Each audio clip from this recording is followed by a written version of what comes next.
A warm welcome to you all, ladies and gentlemen, dear colleagues. I'm Nikos Stefanis. I'm your co-president for the upcoming WPA Thematic Congress on Early Intervention in Psychiatry. The Congress will be held with live participation in Athens between the 23rd to the 25th of June 2022. Importantly, the day before that is the 22nd of June, the Early Intervention in Mental Health International Network will be devoting one day of a pre-Congress day devoted to workshops related to the treatment of the early stages of psychosis. And I encourage young colleagues, young mental health professionals to attend these beautiful workshops in the pre-Congress day organized by IEPA. Congress will be held late June in Athens, and the weather is absolutely great over here.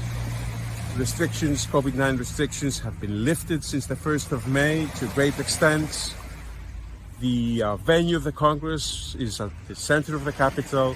Therefore, you have ample time to enjoy and appreciate the rich heritage of the Greek capital. Ladies and gentlemen, dear colleagues, it's my great pleasure to see you personally and invite you and host you over here in Athens in a few months' time. Thank you very much.